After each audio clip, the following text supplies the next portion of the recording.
On va attendre que, on va Bonjour. attendre que tout le monde se connecte et puis on va démarrer le webinaire.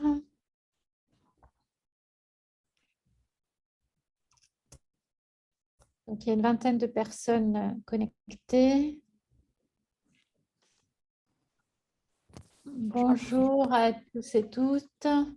Je vous propose de commencer ce webinaire en attendant que les autres se connectent petit à petit, il est 15 heures. Donc, bienvenue à ce premier webinaire qui ouvre la semaine de la qualité de vie au travail. Donc, la semaine qualité de vie au travail qui a lieu chaque année au mois de juin, organisée par le réseau Anactaract avec ses partenaires financeurs, donc l'État, l'Europe, avec le FSE et puis la CGSS. Donc moi-même, je suis Corinne Dubois, directrice de la RACT Réunion et déléguée régionale de l'ANACT. Je vais vous dire un petit mot du programme de la SQVT et ensuite je laisserai la parole à Pierre Mercader qui dira un petit mot au nom de l'État et puis on enchaînera sur le webinaire d'aujourd'hui qui a pour thème le sens au travail et l'égalité professionnelle, se libérer des biais de genre pour la progression dans l'entreprise. Donc, il sera animé aujourd'hui par nos deux chargés de mission, Elsa Campos et Loïc Gontier, qui sont à la manœuvre avec les deux ordinateurs et vous ont préparé plein de surprises. Donc, un petit aperçu du programme de la semaine de la qualité de vie au travail, donc c'est jusque vendredi. Tous les après-midi, un webinaire à 15 heures, donc cet après-midi sur le thème de l'égalité professionnelle. Demain après-midi, donc le 22, Thomas Jacot vous présentera la plateforme Réflexe QVT sur laquelle les consultants s'inscrivent et proposent leurs services. Jeudi après-midi, toujours à 15 heures, on reviendra sur l'égalité homme-femme, mais avec le prisme du télétravail, le télétravail comme levier d'égalité. Et vendredi à 15 heures, une thématique portée par l'Observatoire de la QVT avec un jeu sous forme d'escape game, la QVCT dont vous êtes le héros. Donc QVCT, qualité de vie et conditions de travail. Donc cette année, le thème de la SQVT, c'est le sens au travail, en quête de sens au travail. Et on vous propose 3 ateliers en présentiel au Ciné-Cambé de Saint-Paul. Donc toutes les participations sont tout à fait gratuites et tout le monde est bienvenu. Demain matin, nous aurons l'atelier sur les troubles musculo-squelettiques avec la CGSS, redonner un sens au travail à travers les TMS Pro. Donc, c'est à 9 heures, accueil à 8h30, démarrage à 9 heures au Ciné-Cambé, 9 heures midi, avec un accueil, petit déjeuner et un petit quelque chose pour se quitter autour d'un cocktail. Jeudi matin, un autre atelier sur le référent prévention, un acteur clé de l'entreprise, en présentiel toujours. Et puis, vendredi matin, on terminera avec un atelier animé par l'ARACT. Comment le sens du travail agit-il sur la fidélisation des salariés? Et on vous présentera le résultat d'un sondage que l'on a effectué au niveau national pour le réseau Anactaract avec un institut de sondage sur le sens au travail. Et vous aurez la primeur des résultats sur qu'est-ce qui recouvre, qu'est-ce qu'il y a derrière cette thématique du sens au travail pour la population avec une méthode des quotas, donc des résultats assez intéressants. Voilà, donc j'ai fait le tour du programme. Nous sommes maintenant 30. Je laisse la parole à Pierre Mercader donc de l'ADETS pour un mot de bienvenue également. Bien, très, très rapidement, juste pour dire que concernant bien sûr l'État, vous savez que l'égalité professionnelle, c'est une priorité du gouvernement, enfin en tout cas de l'ancien gouvernement, peut-être du futur, on peut l'espérer. Les inégalités perdurent malgré toutes les lois qui ont été mises en œuvre depuis le début des années 70. Donc, on a toujours des inégalités salariales. On va revenir dessus tout à l'heure. Et donc, bien évidemment, il y a toujours des actions à mettre en œuvre, notamment en ce qui nous concerne, nous, au niveau de la DES, du pôle politique du travail. Ça constitue une action prioritaire des inspecteurs du travail. Notamment sur le contrôle de l'index égalité qui mesure les écarts de salaire entre les femmes et les hommes dans les entreprises d'au moins 50 salariés. Donc là, on doit en être à la quatrième campagne d'index, donc on commence à avoir un peu de recul.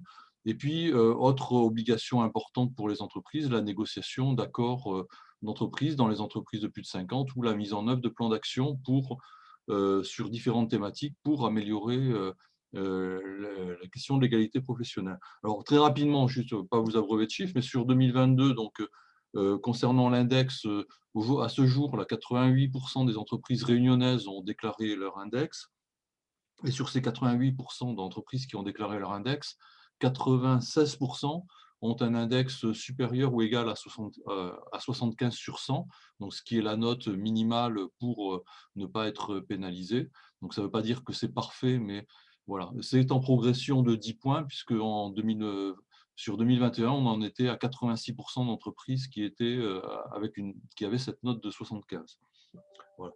Donc une légère progression, même si on a encore quelques entreprises qui posent problème, et notamment dans la structure de leurs emplois, qui ont certaines catégories d'emplois qui sont surrémunérées par rapport à d'autres et pour lesquelles la répartition entre les sexes n'est pas égalitaire. Hein, donc c'est essentiellement des fonctions occupées par des hommes.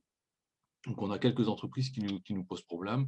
On a quelques problématiques également par rapport aux augmentations de salaire en retour de congé maternité, qui est un des indicateurs mesurés par l'index, pour on va dire 10 à 15% des entreprises concernées à La Réunion. Voilà très rapidement ce que je voulais dire en introduction. Et bon, je pense que ce qui est important, bon, ce qui va vous être dit, hein, mais c'est que la problématique de l'égalité professionnelle, c'est une problématique qui concerne un peu tous les aspects des politiques publiques et de la culture au sens général. Hein. Ça concerne aussi bien la répartition des rôles dans le couple ou dans la famille, mais aussi l'éducation, bien sûr les conditions de travail, les politiques de rémunération, etc. Donc c'est vraiment très multifactoriel, hein, des aspects culturels, des aspects en dehors du monde du travail, mais aussi des aspects qui concernent les entreprises. Donc il faut agir sur tous ces facteurs-là, et c'est ça qui est important quand on traite cette question-là. Voilà, je vous laisse pour le détail des présentations. Et puis je suis prêt à répondre à des questions tout à l'heure s'il y a besoin.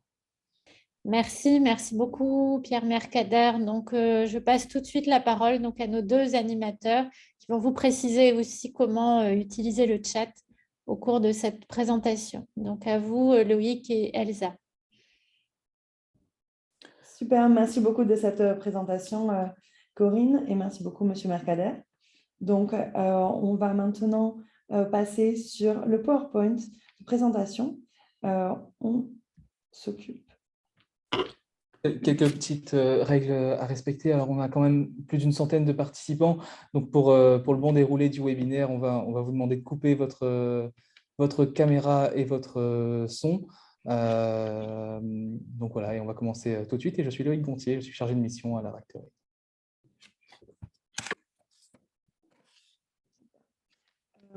Donc, merci à vous. Donc, on va commencer par travailler sur la finalisation des petits détails techniques. Hop. Et on arrive dans un instant. Pour préciser que ce projet est cofinancé par le Fonds social européen dans le cadre de la lutte contre la pandémie Covid-19. Donc, c'est pour ça que vous voyez des petits drapeaux européens un peu partout. Donc, bienvenue à tous. Donc, je vous présente un petit peu le sommaire qu'on va suivre ensemble. Et donc, de travailler sur d'abord une présentation de la semaine de la qualité de la vie au travail, une présentation du réseau ANACT-ARACT et de la RACT Réunion. Puis, on attaquera des avant-propos où je vous expliquerai un petit peu ce qu'il en sera du quiz qu'on va faire un petit peu ensemble, qui est le fil conducteur de toute la session. Ensuite, on va parler de la répartition des métiers et des activités au travail, de la rémunération, de l'évolution et des parcours professionnels, des conditions de travail et de santé, puis d'outils exemples pour finir avant de faire un petit jeu, une petite surprise par la conclusion et les ressources. Alors, pour l'instant, on a un petit problème technique qui fait qu'on a des difficultés un petit peu à voir c'est toi qui pilote avoir le texte. Et donc, on inverse sur les ordinateurs. Ne vous en faites pas, tout va bien. Donc, on voit que vous travaillez bien en binôme. Pour ce qui est de la semaine pour la qualité de vie au travail, donc je pense que j'ai présenté hein, le déroulé, donc on peut aller un petit peu plus vite dessus. La présentation, voilà, donc ça, je l'ai présenté. Moi, là, je vois. Toi, c'est toi qui contrôles les slides et moi, je vois les inscriptions sont sur notre site internet et puis donc tout est gratuit, bien entendu. Ensuite, concernant la présentation du réseau Anactarac, donc c'est un réseau qui est piloté par l'ANAC, donc établissement public avec 16 ARACT, une par région, donc qui ont pour thématique la qualité de vie au travail. Donc, on intervient sur tout ce qui touche à l'amélioration des conditions de travail, que ce soit l'égalité des professionnels, mais aussi le management, la formation, la qualité de l'emploi, l'innovation sociale et le dialogue social. Donc, nous travaillons en réseau et nous avons une gouvernance paritaire, donc composée à 50% des représentants des salariés et 50% des représentants des employeurs. Donc, l'objectif pour nous, c'est de diffuser des méthodes et des outils pour concilier durablement la qualité de vie au travail et la performance. Donc, c'est bon, je pense que tu peux passer à la diapo suivante. Donc, nous avons une équipe à l'ARACT Réunion composée de 8 personnes. Donc, nos interventions sont paritaires et l'ambition, c'est de rendre autonomes les organisations. C'est pour ça que vous trouvez beaucoup d'outils sur nos sites internet destinés à ce que vous puissiez vous en emparer et les démultiplier. On peut passer à la diapo d'après. Donc, les missions, j'en ai parlé, hein, bien évidemment. Prévenir les risques professionnels fait partie aussi de notre mission et faciliter l'expression des salariés, donc développer, proposer des outils et méthodes. Donc, tout ça, j'en ai parlé également. Donc, globalement, on vous accompagne pour améliorer tout ce qui est conditions de travail dans les organisations, qu'elles soient publiques ou privées. Notre cible, ce sont les TPE-PME, mais on s'adresse à toute taille d'entreprise.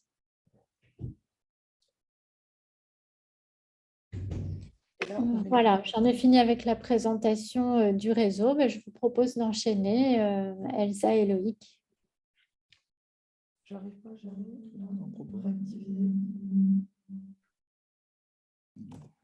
Ok, est-ce que vous nous entendez bien? C'est parfait.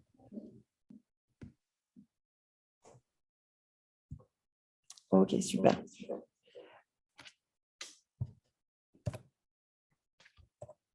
Voilà. Corinne, est-ce que vous pouvez à nouveau parler, s'il vous plaît?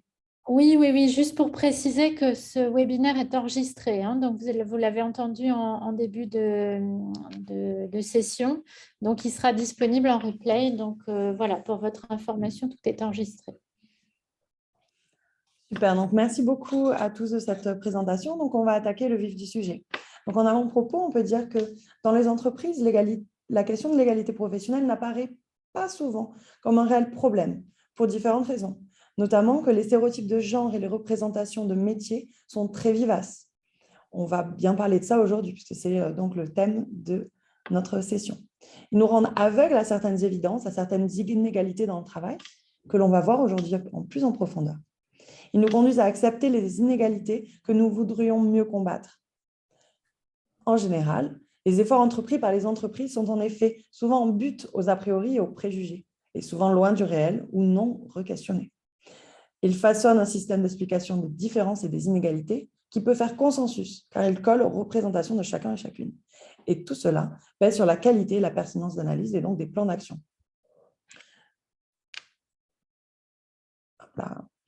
Donc, à partir de 1950, il y a une entrée massive des femmes sur le travail. Et toutes les actions ont pu évoluer puisque les personnes sur le marché du travail n'étaient plus les mêmes. Ces stéréotypes et réalités des obligations familiales ont un impact négatif sur leurs conditions de travail. Cela impacte l'entreprise et sa performance. Et finalement, aujourd'hui, nous allons réfléchir à comment s'en libérer.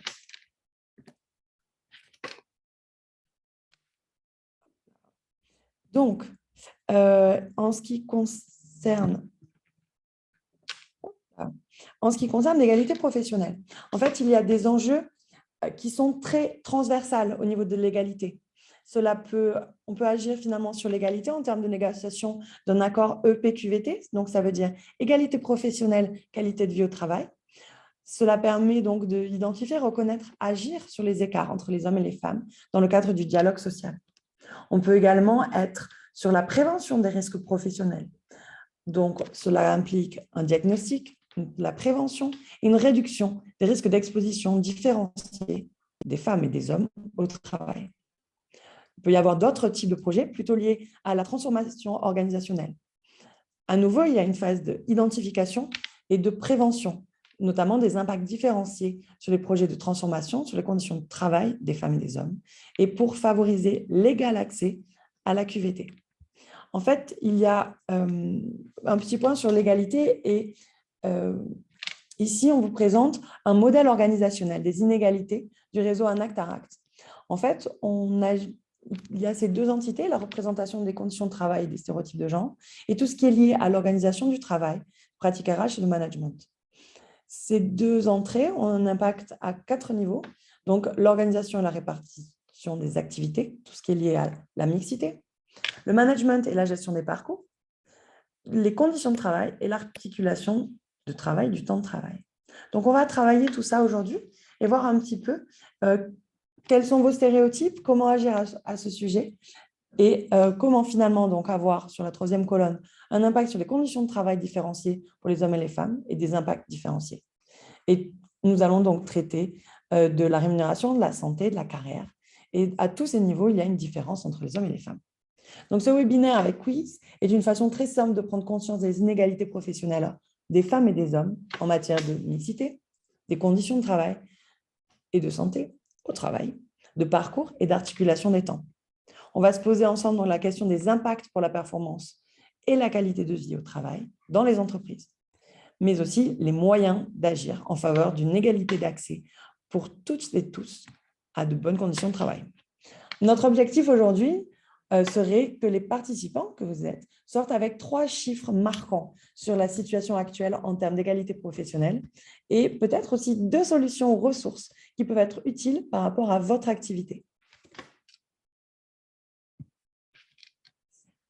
Donc, un petit point, on va passer donc au premier point qui est la répartition des métiers, des activités de travail. On verra ensuite tout ce qui est lié à la rémunération, évolution, conditions de travail, avant les exemples et la conclusion. Donc, en première partie, répartition des métiers et des activités au travail. Alors, le petit quiz, le but, c'est de pouvoir répondre dans vos têtes. On a eu un petit bug technique quand vous avez prévu un petit sondage. Malheureusement, ça n'a pas marché, mais on continue quand même comme ça.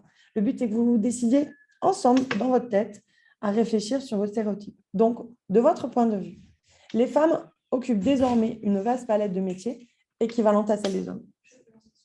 Ok, merci. C'est vrai ou c'est faux? Alors, il va y avoir un sondage qui apparaît. Notre co-hôte Fanny va pouvoir lancer le sondage. Donc, on attend qu'elle revienne dans son bureau. Merci Fanny. Merci beaucoup Fanny. Alors.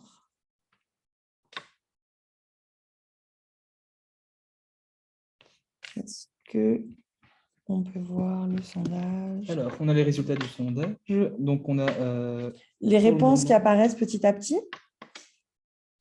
Donc, on vous laisse répondre au sondage. Encore 10 secondes et on va y mettre fin.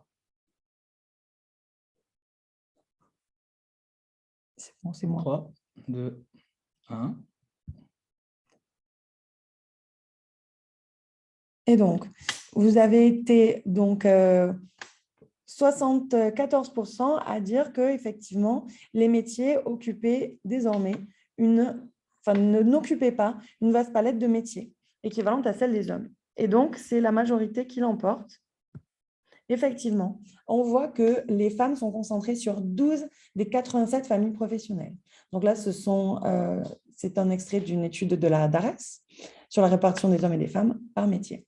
Donc, on voit bien que les femmes sont principalement sur les métiers du soin et sur des métiers liés à de l'administratif. Donc, toutes les professions qui sont indiquées sur ce tableau sont celles avec une très grande part de femmes. Donc, au minimum, il y a 49,6% de femmes dans ces professions, jusqu'à 99,2% au maximum pour le poste d'assistante maternelle. Donc, pour comprendre un petit peu mieux ce tableau, on peut dire que effectivement, la part des femmes en pourcentage sur 12 familles est de 77%. Donc, plus des 3/4 des femmes sont uniquement sur ces 12 familles professionnelles, sur quasiment 90. On va passer donc à la slide suivante.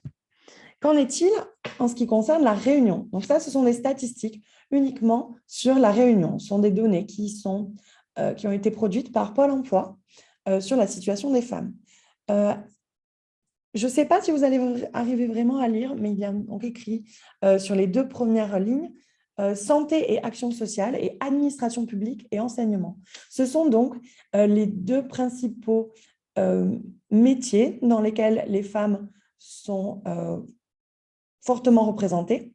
Donc, il y a 22% de femmes dans la santé et l'action sociale et 16% des femmes qui sont dans les administrations publiques et l'enseignement. On voit une nette différence avec les 6% et 7% de présence des hommes à ce niveau-là.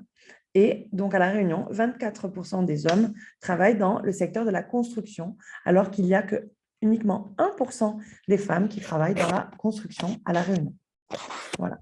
Donc, fin 2020, il y avait 84 000 femmes inscrites à Pôle emploi. Et donc, c'est à peu près le même taux en ce qui concerne les femmes. Donc, 52% de femmes sont en recherche d'emploi et donc 48% d'hommes enfin 48% des demandeurs d'emploi sont des hommes à La Réunion. On va passer au prochain sondage. Si Fanny, tu veux bien lancer le sondage. Donc, en termes des métiers mixtes, c'est-à-dire comptant entre 40 et 60% de femmes, est-ce qu'ils représentent bien 30% de l'emploi, d'après vous? Donc, on vous laisse répondre au sondage.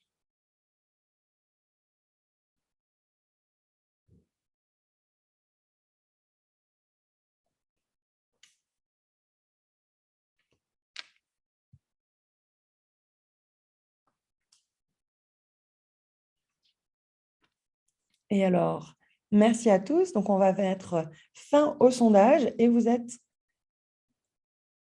très partagés à l'heure actuelle, puisqu'il y a 13 personnes qui pensent que c'est vrai et 11 personnes qui pensent que c'est faux. Donc, on est à 54-46%. Et en fait, la majorité n'a pas raison. Effectivement, on va passer à la slide suivante. Ce sont uniquement 13% de l'emploi.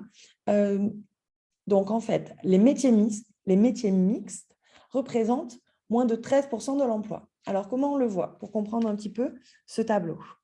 Donc, les femmes sont entre 41% et 59% dans ces métiers, les familles professionnelles qui sont inscrites dans le tableau.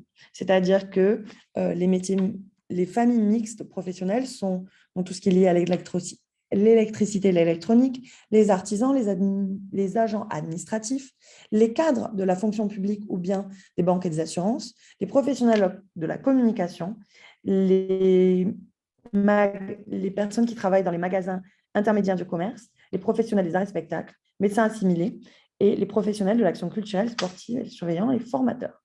C'est-à-dire que ce sont ces métiers dans lesquels il y a à peu près autant d'hommes que de femmes. Et cela ne représente que 13% de l'emploi global au niveau français. Donc, on va passer à la suite. Une slide qui vous présente les caractéristiques des métiers recherchés par les demandeurs d'emploi à La Réunion. Donc, en fait, en termes de mixité des emplois à La Réunion,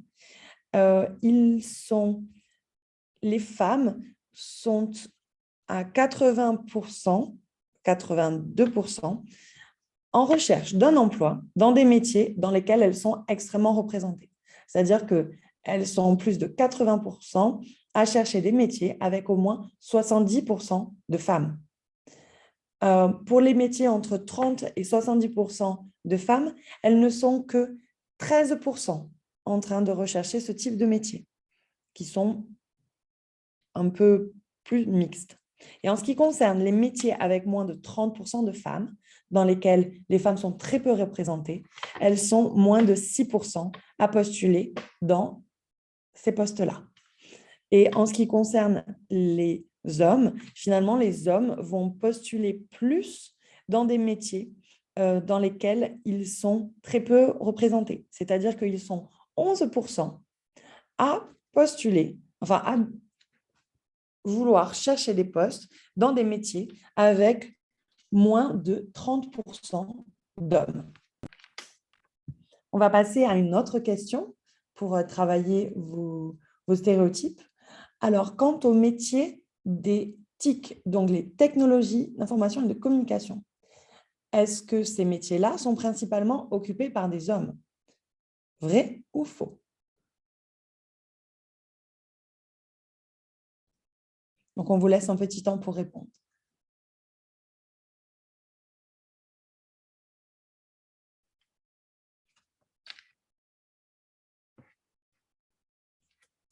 Mettre fin au sondage. Vous êtes 100% à avoir répondu. Et vous avez répondu majoritairement vrai. Et donc, on va passer à la slide suivante qui dit qu'effectivement, donc la parité demeure particulièrement difficile à atteindre dans ce secteur qu'on appelle donc STEM, sciences, technologies, ingénierie et mathématiques. Donc au niveau mondial, là on est au niveau mondial, en 2017, il y avait 19% de femmes dans le secteur des TIC et 24% en ingénierie.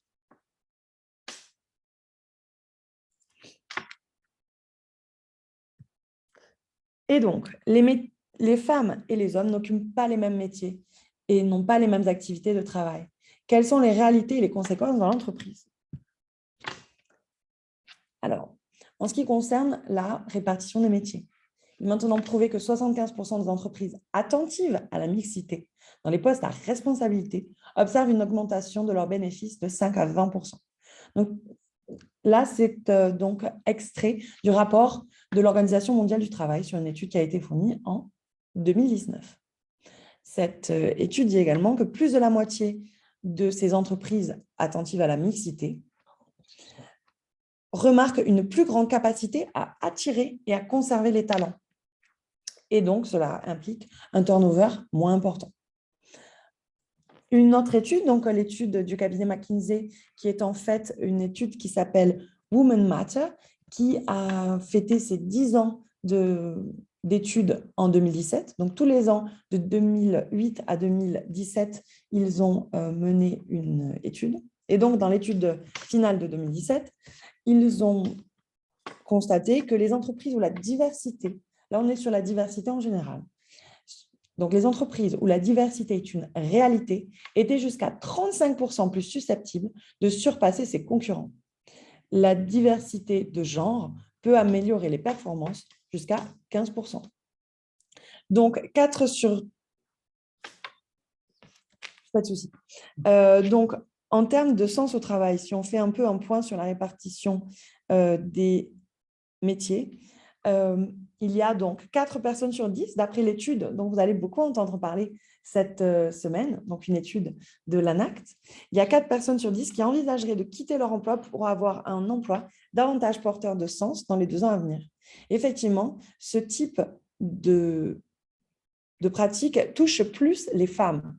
Donc, effectivement, il y a une potentielle répartition des métiers qui est challengée dans les 2 prochaines années à venir. Finalement, quelles peuvent être les solutions que nous avons?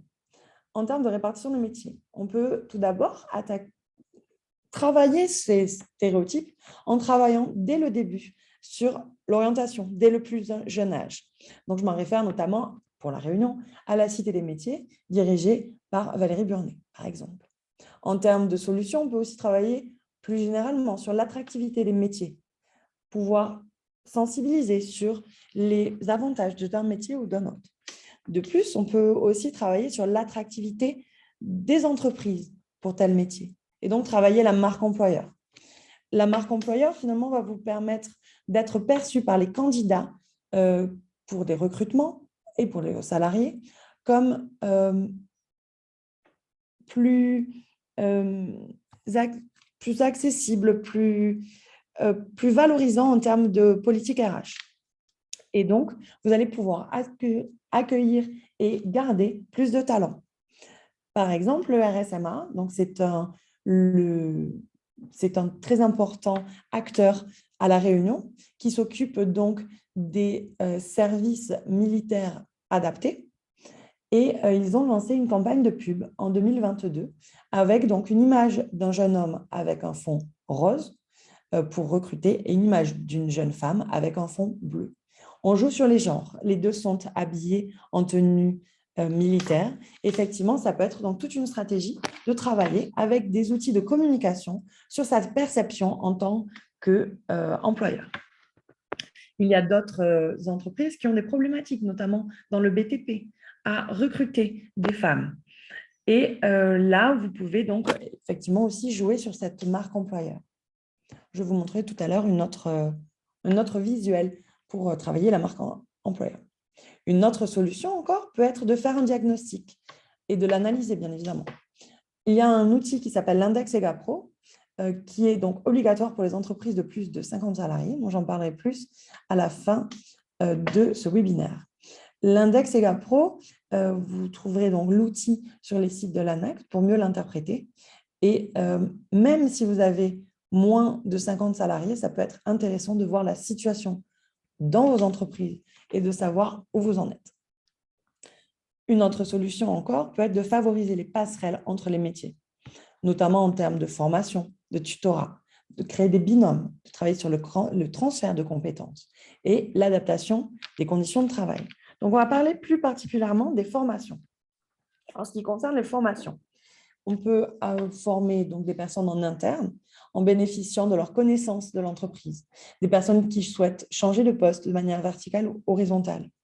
En fait, on peut proposer donc en interne des formations, quel que soit leur genre. En ce qui concerne les demandeurs d'emploi, c'est aussi possible d'agir sur leur formation. Cependant, notamment à La Réunion, vous pourrez voir donc les statistiques juste ici. Les principales formations suivies par des femmes à La Réunion sont majoritairement dans les secteurs dans lesquels elles sont extrêmement représentées. Donc, notamment tout ce qui concerne l'action sociale, le développement personnel et professionnel, le secrétariat assistanat, le service et le commerce. On voit qu'au niveau des femmes, effectivement, on est plus sur le transport, la manutention, mais également le développement personnel et professionnel est aussi représenté comme les femmes. En ce qui concerne un autre levier, on peut parler du recrutement. Effectivement, il y a tout un vivier de femmes à recruter. En général, il y a donc ce vivier, je vais parler de La Réunion. Selon l'enquête emploi de 2019, dont on parle depuis tout à l'heure, effectivement, il y a une femme sur 4 qui souhaite travailler à La Réunion. Pour vous en dire un petit peu plus, elles sont donc quasiment 3 fois plus à travailler en travail partiel. Elles sont 2 fois plus qui sont en travail partiel ou à d'autres modalités, qui souhaitent travailler plus. C'est tout un vivier de personnes à pouvoir solliciter pour effectivement réfléchir à cette répartition des métiers et les sensibiliser, proposer des formations qui soient différentes, les recruter, faire des PEI. Il y a beaucoup de leviers à pouvoir réutiliser en recrutant dans ce vivier de femmes. Donc, à La Réunion, elles sont 70 000. La Réunion également, les femmes sont plus diplômées et plus qualifiées que les hommes, mais elles ont plus de difficultés à sortir du chômage pour des raisons dont nous parlerons tout à l'heure. Et donc, nous allons maintenant parler de tout ce qui est lié à la rémunération. Donc, pour l'instant, je vous parle principalement des choses qui sont le dessus de l'iceberg. Dès qu'on parle d'égalité professionnelle, voilà, souvent on parlait de mixité, de rémunération. Et plus on va avancer dans le webinaire, plus on va parler de choses qui sont moins connues, moins évidentes. Si je peux me permettre, si vous avez des questions, n'hésitez pas à les écrire dans le chat et on essaiera d'y revenir à chaque passage de... On a Isabelle qui nous dit que faire un diagnostic partagé avec les travailleurs et les représentants des travailleurs pourrait être utile. Effectivement, l'important est de pouvoir avoir un échange. Le fonctionnement de l'ARACT, comme Corinne a pu nous présenter, est un fonctionnement paritaire. Donc, de notre point de vue, les interventions doivent intégrer à la fois les directions, mais également tous les salariés, et que ce soit les directions ou bien sûr les agents, quand on parle du public. Effectivement, l'important, c'est de pouvoir avoir un travail qui soit en commun, avec un partage et un travail de manière paritaire. On va passer donc au prochain quiz. La question est, les salaires des femmes rejoignent ceux des hommes. Est-ce que c'est vrai ou est-ce que c'est faux?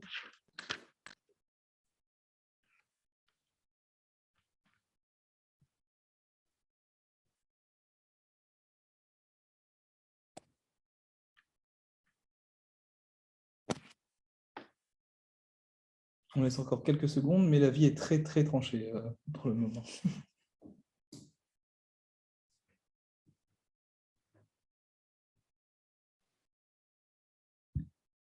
Donc, on va arrêter le sondage. Et vous avez à 100% répondu que l'écart de salaire n'était pas en train de diminuer.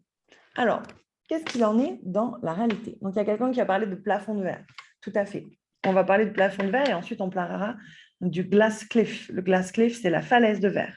C'est notre concept. Donc, en ce qui concerne les salaires, on va changer de slide. C'est donc faux, vous aviez bien raison. Les femmes gagnent en moyenne 24% de moins que les hommes, tout temps de travail confondu.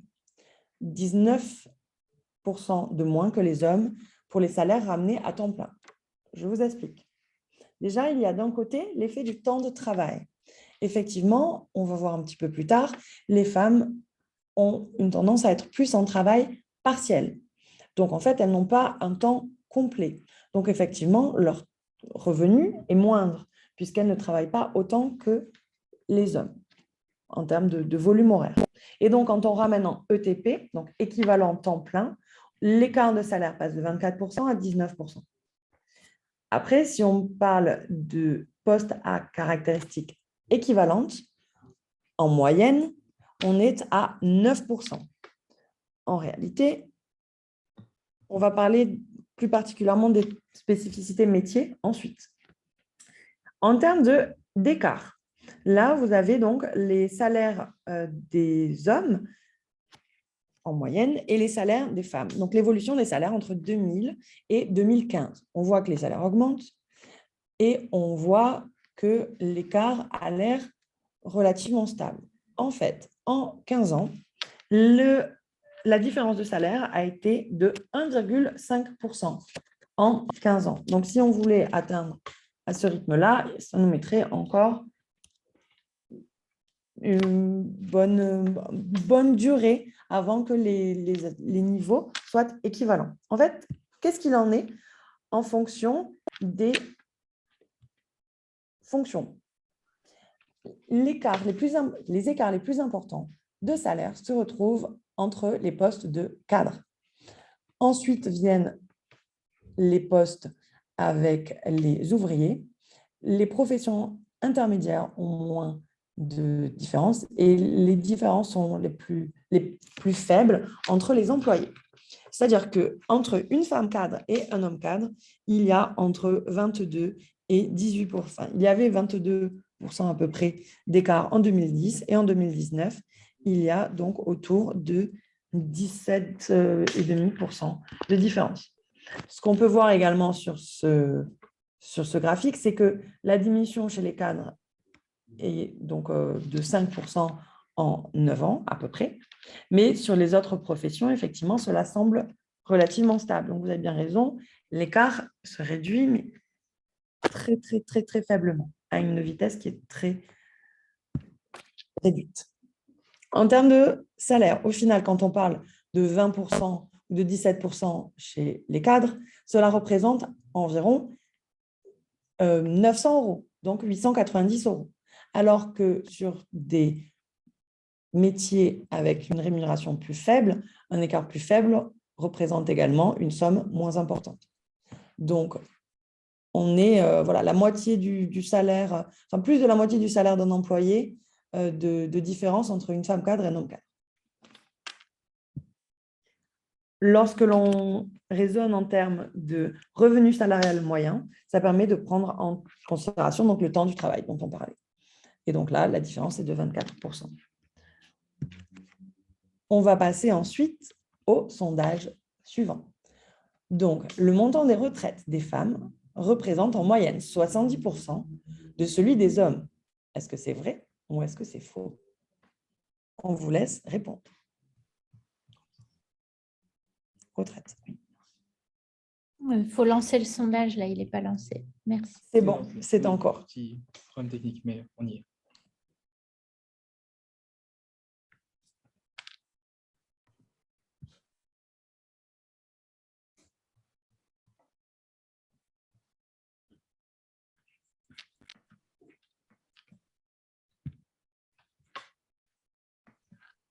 On a 62% de participation. On vous laisse encore quelques secondes pour vous prononcer sur cette question.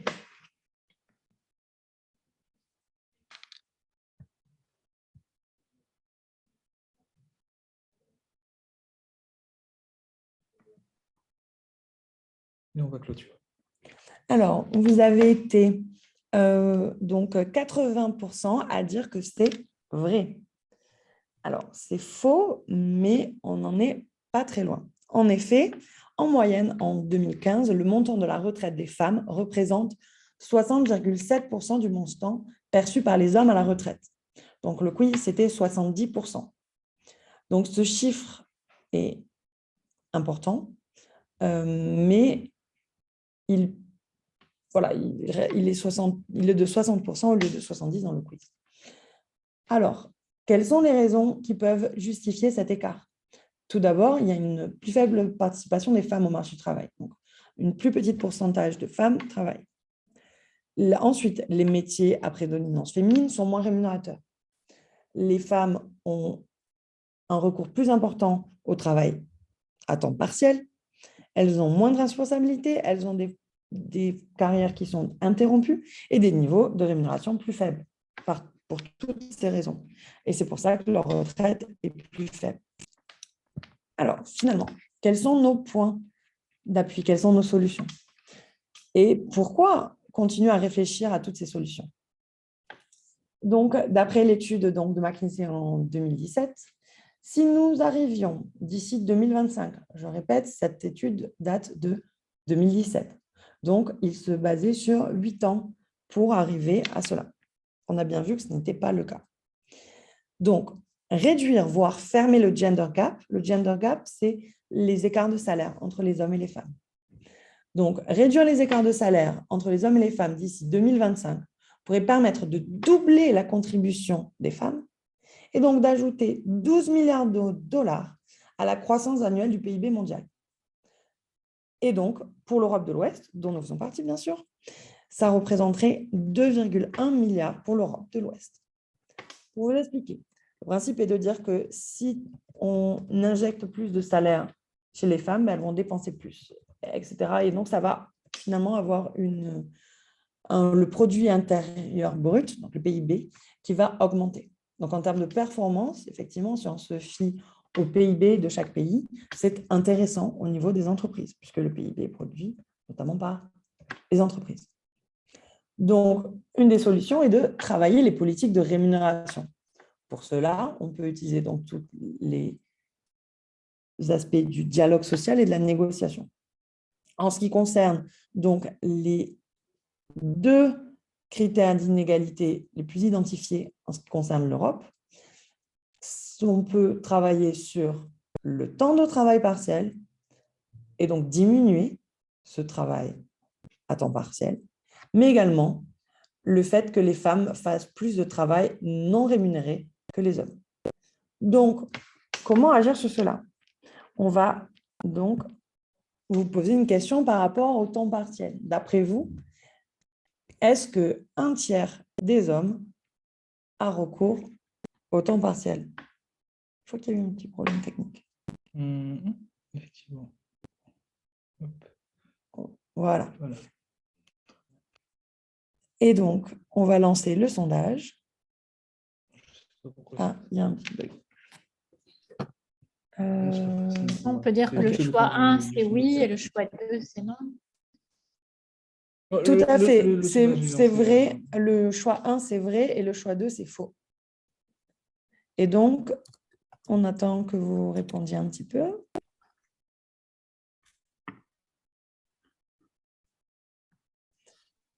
Et donc, vous avez dit qu'un tiers des hommes a recours aujourd'hui au temps partiel.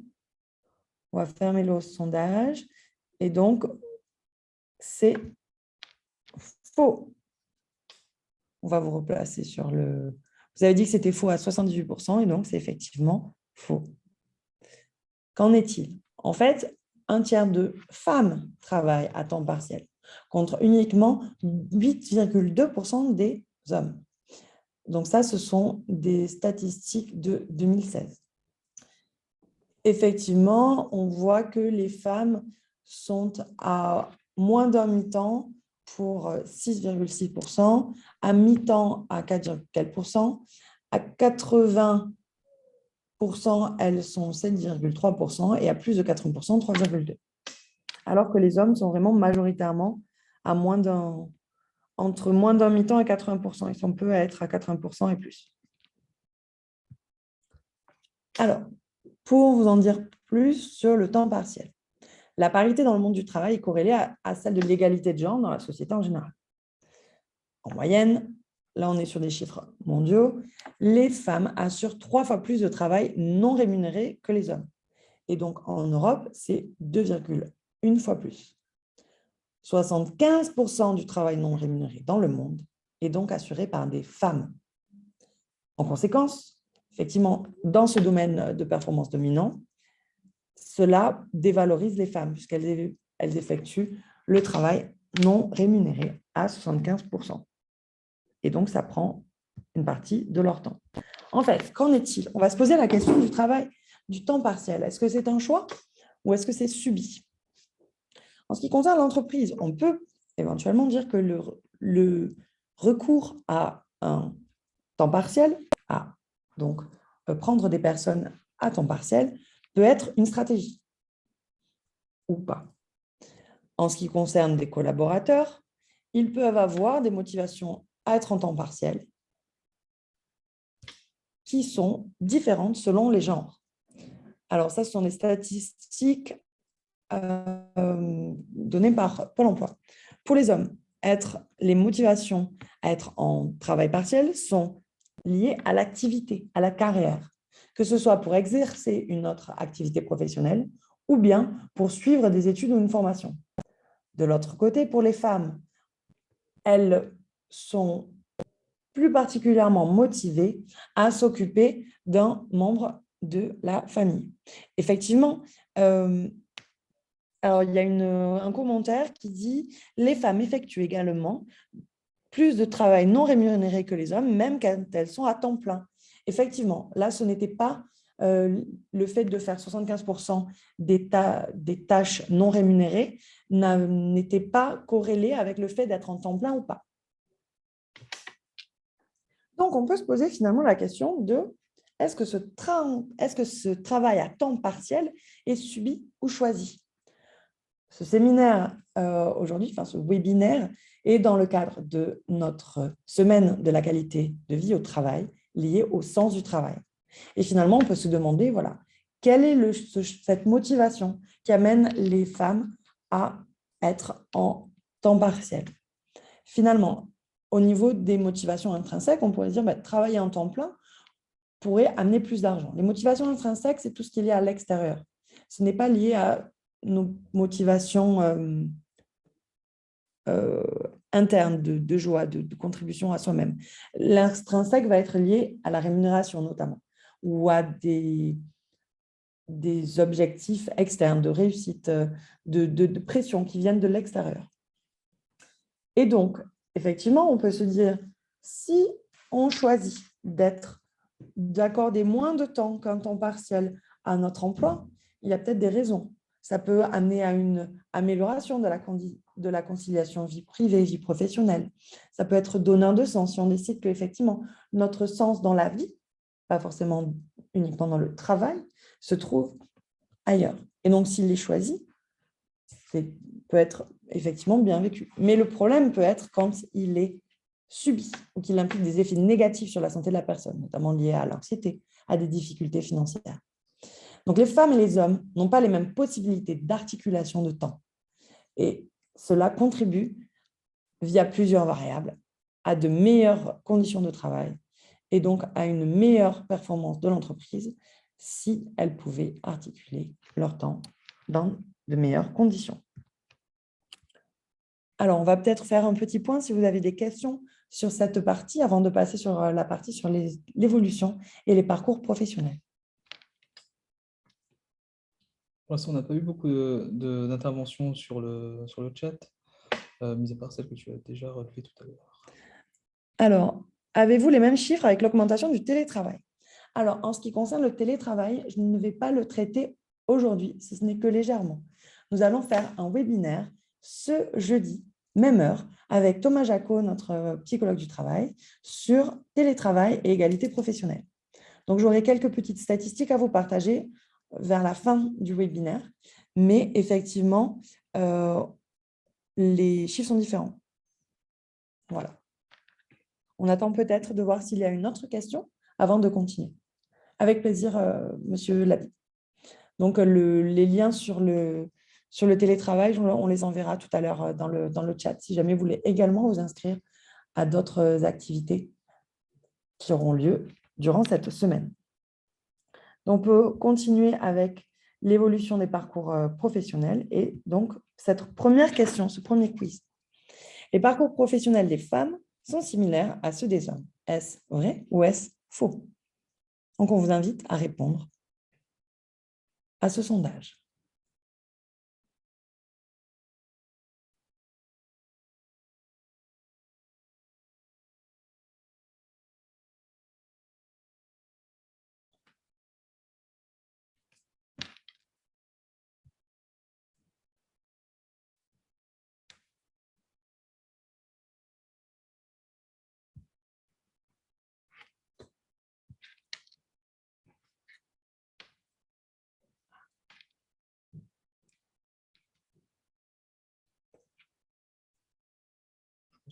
Donc, on va clôturer le sondage. Vous avez été 84% à dire que les hommes et les femmes n'avaient pas les mêmes parcours. Qu'en est-il? Effectivement, les parcours sont différents. En mettant en avant 8 différents profils, on peut voir effectivement que la répartition des hommes et des femmes n'est pas la même. Donc, on est en pourcentage sur les parcours professionnels et c'est donc des informations qui datent de 2010. En 2010, les hommes sont majoritairement dans des métiers stables et très qualifiés, mais la différence est relativement faible. On est à 49%, 50%. En ce qui concerne des différentes plus nettes, les hommes sont plus représentés dans tout ce qui est des cadres et professions intermédiaires, donc ce qu'on appelle les ascendants continus. Donc, ils sont 60% contre environ 40% de femmes dans ce type de parcours. Les parcours aussi stables et indépendants sont à 60% composés d'hommes. C'est c'est plutôt donc tout ce qui est chef d'entreprise, les artisans, les commerçants, les agriculteurs qui sont dans ce type de parcours. En ce qui concerne les parcours avec des personnes durablement peu qualifiées, on voit que la différence est moins nette, donc 51% de femmes contre 48,7% d'hommes. Au niveau des parcours interrompus, c'est-à-dire qui ont eu des coupures avec de l'inactivité, des congés longue durée par exemple, les femmes sont beaucoup plus représentées. Et en ce qui concerne donc tout ce qui est les travaux pénibles et hachés, plus d'hommes, les travaux descendants et les pénibles et précaires, il y a beaucoup plus de femmes. Pour généraliser, donc les femmes sont plutôt dans des postures avec des parcours moins, peut-être ici, moins pénibles. On en discutera après puisqu'on va parler des risques professionnels. Et les femmes sont dans des postes plus, les hommes sont dans des postes plus ascendants. Alors, il y a un commentaire. Oui, il y a un commentaire exactement concernant les stéréotypes de genre dans la société. Alors, les stéréotypes de genre s'appliquent aussi aux hommes. La société n'est pas toujours prête à accepter que les hommes s'occupent plus des enfants et que les femmes consacrent plus de temps à une carrière. Tout à fait, on déconstruit les stéréotypes. Et effectivement, Madame Billetta a tout à fait raison. Les entreprises ne sont pas toujours d'accord pour accepter que les collaborateurs masculins puissent s'absenter pour des problèmes familiaux quand cela est considéré comme normal pour les femmes. Elles sont vues comme moins attachées au travail en entreprise. Donc, on va voir tout à l'heure des statistiques et des informations par rapport à l'investissement des femmes et des hommes dans leur carrière pour pouvoir répondre un peu plus et compléter le propos de Madame Billette. Donc, nous avons vu que les hommes et les femmes n'ont pas accès aux mêmes possibilités de parcours professionnel. Quelles sont les réalités et les conséquences dans l'entreprise? Alors là, c'est des petites images que je vais vous lire. Donc, on va parler d'évolution de carrière du Glasscliff. À gauche, donc, la dame dit « Je n'ai pas le poste que je mérite dans cette entreprise ». Et typiquement, on pourrait penser que c'est son directeur, dit « Rassurez-vous, Nina, moi non plus ». Et à côté, un monsieur donc, qui met la main sur l'épaule de sa collègue, qui dit une proposition. Allons, Nicole, ne me dites pas que vous êtes tombée dans le piège de l'ambition. Vous la valez mieux que ça. Bon, son visage est assez négatif, comme vous pouvez le voir. Donc, ces deux photos sont en fait des images extraites de Pub Randstad, donc, qui est donc une entreprise de travail intérimaire. Et il voulait justement travailler tous ces stéréotypes. Et ici, on voit bien qu'ils travaillent en fait leur image employeur et ils jouent bien sûr sur la satire. Donc, qu'en est-il? Les femmes managers sont plus nombreuses que leurs homologues masculins. Elles sont 48%. Elles sont 48% à faire quoi? À ne pas se porter candidate pour des postes à responsabilité ou exécutifs alors qu'elles en ont les capacités. En ce qui concerne les proportions, les hommes sont toujours majoritaires au sein des professions cadres et des professions intellectuelles supérieures. Mais la présence des femmes en 40 ans est passée de 21% à 42%.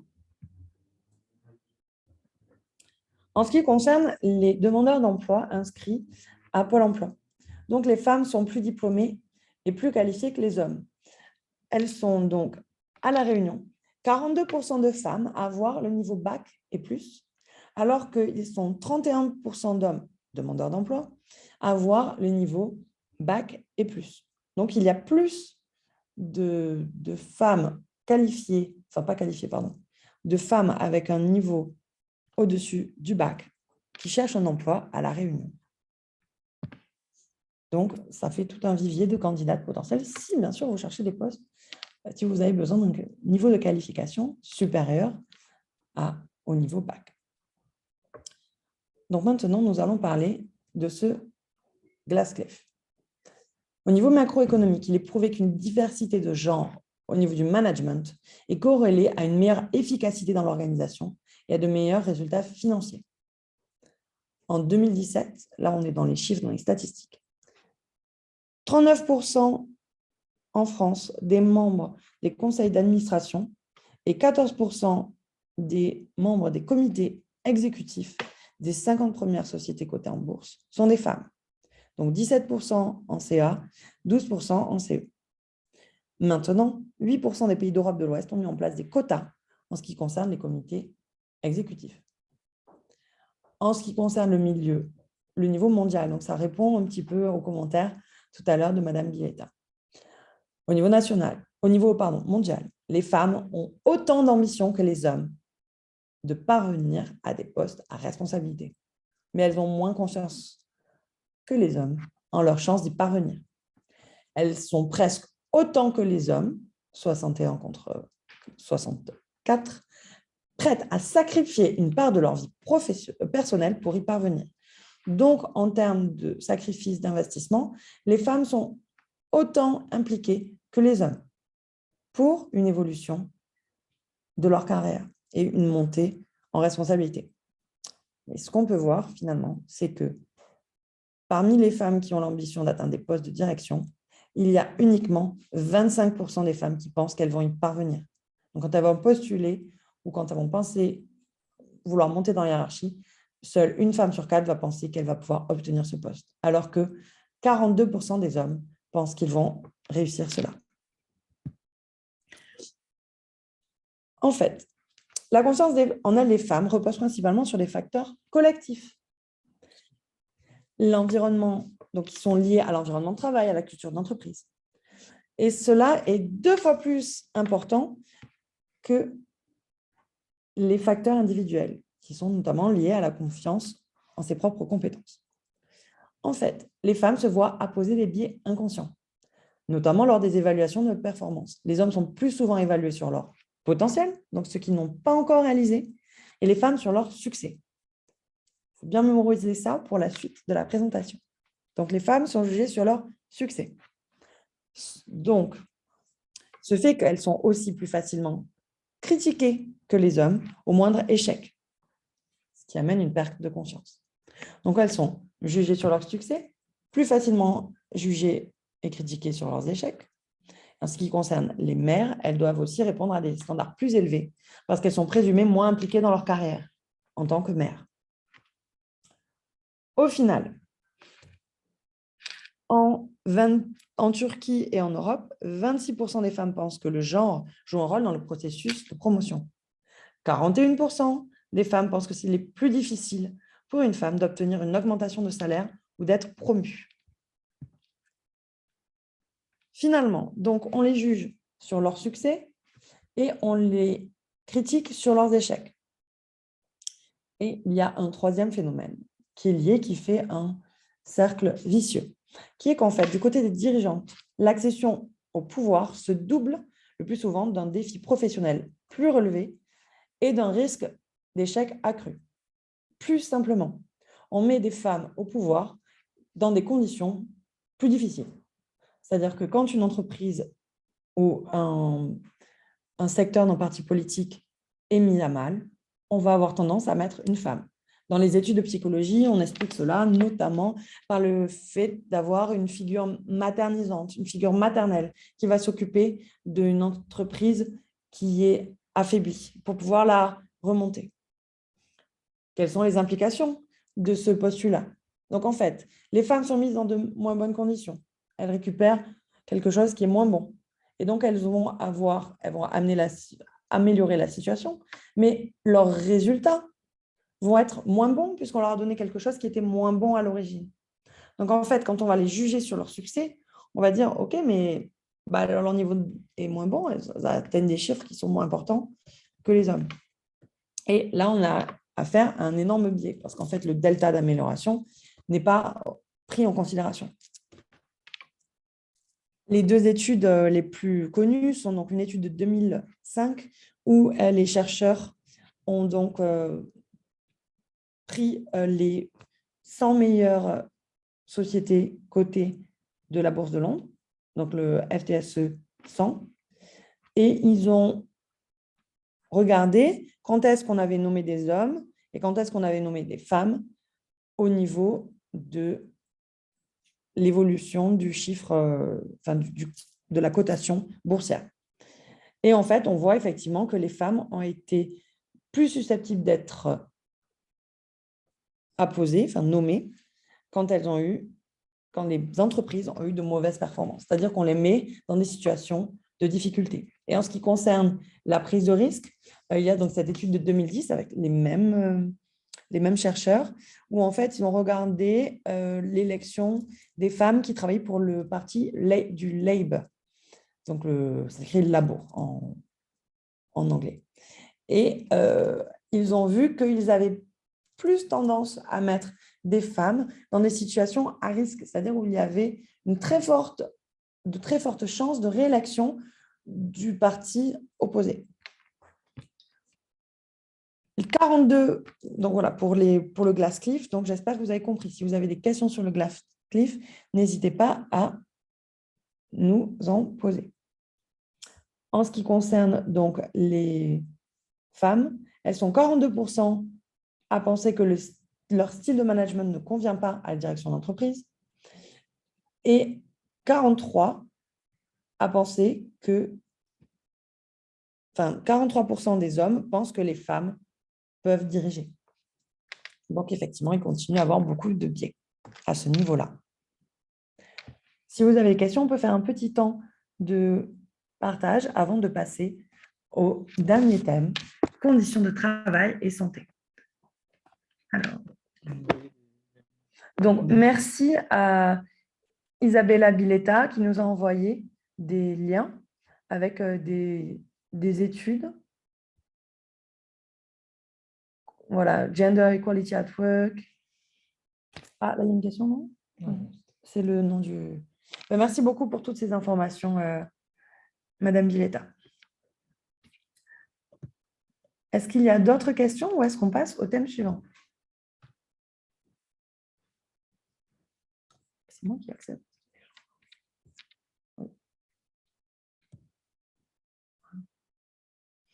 Et donc, on va parler des conditions de travail et de santé.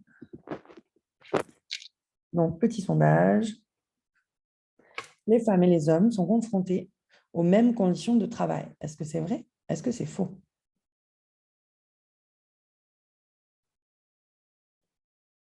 Donc, on vous laisse maintenant répondre.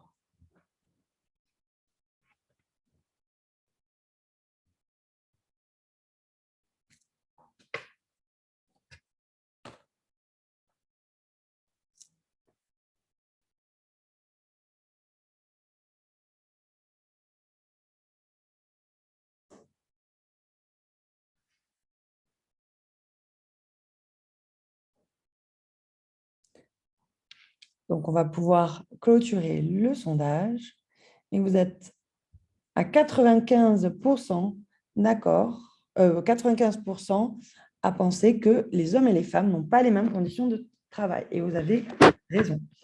Effectivement, on va parler donc de plusieurs, des différences à plusieurs niveaux entre les hommes et les femmes quant à leurs conditions de travail. Il y a des différences en termes d'environnement, avec des produits qui sont différents, avec des risques d'infection en ce qui concerne les femmes, des intempéries et des températures qui sont différentes. Oh, ça bouge un peu trop là. Des températures qui sont différentes, avec également des produits chimiques pour les hommes. En ce qui concerne les postures, pour les femmes, on est plus sur un travail qui est répétitif, avec une position debout, alors que les femmes, alors que les hommes, en termes de posture, on est sur un aspect d'effort physique intense, avec des charges lourdes, le plus souvent. En termes de relations, les femmes sont plus sujettes à subir des agressions du public ou à être dans des travails isolés, alors que les hommes, sont plus liés à des responsabilités hiérarchiques, avec un travail à l'extérieur. En termes d'autonomie, pour les femmes, c'est ce qui leur est demandé une application plus stricte des consignes, alors que les hommes ont plus d'autonomie et ont la possibilité de régler eux-mêmes leurs problèmes. En termes d'horaire, les horaires des femmes ont tendance à être contrôlés et les hommes moins prévisibles, avec des horaires plutôt atypiques pour les femmes et plus de travail posté ou de nuit pour les hommes. Et enfin, en ce qui concerne les conditions d'emploi, évidemment, on en a parlé tout à l'heure, les femmes ont des conditions d'emploi avec des postes peu qualifiés, le plus souvent en CDD ou en temps partiel, alors que hommes vont plutôt travailler en intérim ou en chômage partiel. On va continuer à parler donc, de ces conditions qui sont différentes. En termes d'intensité et de pression, donc là, c'est une étude de la DARES de 2017. Les hommes pensent donc au moins avoir 3 contraintes. En termes de risques et de conditions de travail, les hommes pensent avoir au moins 3 contraintes de rythme, donc plus de pression. Pour les femmes, elles ont une charge mentale qui est lourde, avec des conflits éthiques et de l'insécurité. Elles sentent qu'elles doivent cacher leurs émotions. Elles doivent savoir penser à 3 choses en même temps. Les hommes, eux, en termes d'autonomie, pensent pouvoir régler eux-mêmes les incidents, au moins dans certains cas précis, alors que les femmes, de leur côté, à ce sujet-là, pensent plutôt pouvoir avoir à répéter continuellement des séries de gestes et d'opérations. Donc, on reste sur les mêmes données, bien sûr, enfin, sur le même genre d'idée que la slide précédente. En termes de contraintes horaires, bien sûr, elles ont aussi, il y a aussi des différences. Donc, du côté des hommes, ils sont plus nombreux, avec une marge qui est quand même plus réduite, à ne pas connaître leurs horaires à venir, et les femmes qui sont plus nombreuses à ne pas pouvoir s'arranger avec les collègues ou à ne pas avoir de collègues. Les femmes ont moins tendance que les hommes à travailler le samedi ou la nuit. Et en ce qui concerne donc, des contraintes physiques, des bruits, des fumées et des produits dangereux, les hommes sont plus exposés. Les femmes le sont quand même, mais les hommes se prononcent comme plus exposés à ce type de contraintes. Maintenant, parlons également des risques psychosociaux, les RPS. Donc, il peut s'agir donc de l'intensité du travail, des exigences émotionnelles qui sont différentes, avec un plus grand nombre d'exigences émotionnelles en général pour les femmes. Ce n'est pas marqué sur ce document, mais il y a d'autres études qui le montrent. En termes d'autonomie, donc d'un côté, il y a plus d'autonomie pour les hommes, mais de moins en moins, alors que les femmes considèrent qu'elles ont moins de marge de manœuvre. Pour les rapports sociaux, on va parler un tout petit peu après du sexisme et du harcèlement sexuel, alors que du côté des hommes, c'est plus une exposition à des comportements hostiles, notamment dans la fonction publique, et un sentiment d'être exploité. Pour les conflits de valeurs, ils sont dégradés dans la fonction publique et les conflits de valeurs sont plus élevés chez les hommes. Et enfin, en ce qui concerne l'insécurité de la situation de travail, avec des parcours descendants pénibles et précaires, les femmes sont moins nombreuses à se sentir capables de faire le même travail jusqu'à la retraite. Et les hommes, eux, à contrario, ont des parcours stables très qualifiés, ascendant continu. C'est donc ce qu'on avait vu tout à l'heure. J'ai vu qu'il y avait des petites questions, on peut peut-être regarder à nouveau. Il y avait une réaction. Alors, j'arrive plus à... Qui disait ces différences sont liées à des emplois différents, par contre les risques ne diffèrent pas dans des postes similaires. Oui, alors effectivement, toutes ces différences sont dues au fait que les métiers sont différents pour les hommes et les femmes, effectivement. Par contre, vous allez voir donc, les statistiques, et il y a une marge de manœuvre à mener en termes de prévention sur ces aspects.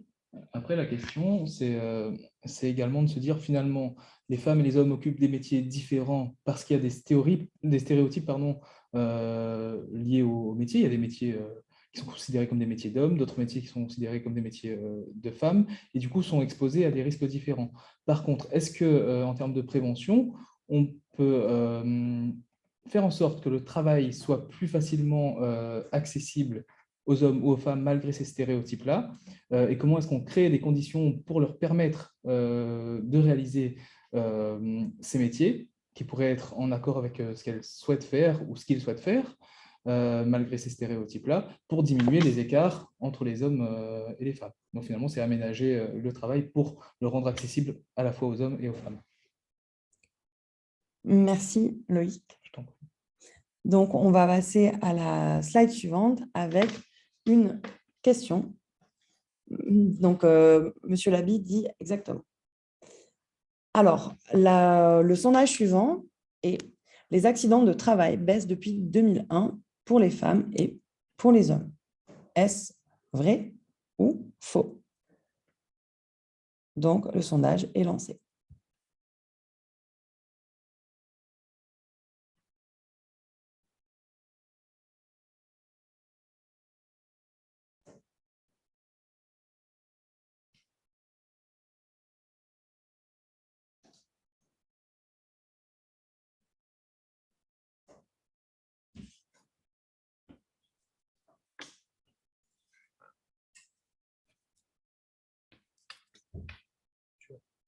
Donc, on va clôturer le quiz. Donc, les accidents de travail baissent-ils? La réponse est faux. Donc, là, ce sont des chiffres de 2019, qui sont sortis après, mais qui sont des données jusqu'à 2019. Et donc, on voit qu'il y a une baisse uniquement pour les hommes. Donc, les accidents de travail pour les hommes sont en diminution de près de 30%, donc 27,2%, alors que les accidents de travail pour les femmes sont à plus 41,6%. En général, effectivement, les accidents de travail selon le sexe sont plus nombreux du côté des hommes que des femmes, mais l'augmentation de 41% auprès des femmes est très importante. En fait, quand on parle du taux de fréquence, compte tenu des heures à temps partiel des femmes et des heures supplémentaires des hommes, dans ce cas, les femmes ont 2 fois plus de risques d'avoir des TMS que les hommes. Donc, les TMS, ce sont les troubles musculo-squelettiques. Donc, maintenant, pour vous dire un petit peu l'état de la situation. Là, on se base sur l'étude quantitative longitudinale de la direction des risques professionnels. Donc, les différentes évolutions restent souvent méconnues. La baisse des accidents de travail depuis 2001 masque en fait la progression des accidents de travail pour les femmes. C'est ce qu'on vient de voir ensemble. Même si leur nombre est 2 fois moins élevé pour les femmes que pour les hommes. Il y a tout ce qui a trait aux accidents de trajet. Ils sont en baisse pour les hommes depuis 2001, mais ils sont en hausse pour les femmes qui sont désormais plus concernées par les déplacements. En ce qui concerne les maladies professionnelles, elles concernent autant de femmes que d'hommes, mais avec une progression sur 16 ans, donc 2001-2016, 2 fois plus rapide pour les femmes. Depuis quelques années, ce nombre diminue compte tenu des nouvelles modalités de reconnaissance des pathologies professionnelles, par exemple donc les TMS. En fait, l'augmentation des maladies professionnelles est 2 fois plus rapide pour les femmes. Alors, quelles sont les solutions envisagées? Donc, on peut travailler le DURP, donc c'est le document unique d'évaluation des risques professionnels. Et on peut aussi travailler sur les types de prévention. Je laisse donc les préventeurs qui interviennent tout au long de la semaine vous présenter un petit peu plus ce qui peut être fait. Et vous avez comme outil également les accords d'entreprise. Donc, vous trouverez ce guide en lien, qui est donc le guide d'éducation sur la négociation collective et l'égalité professionnelle. On va passer à un des derniers quiz de la session qui traite du harcèlement et des violences. Dans leur emploi, les hommes sont autant exposés au harcèlement et aux violences, notamment à caractère sexuel, que les femmes. Je vous laisse répondre au sondage.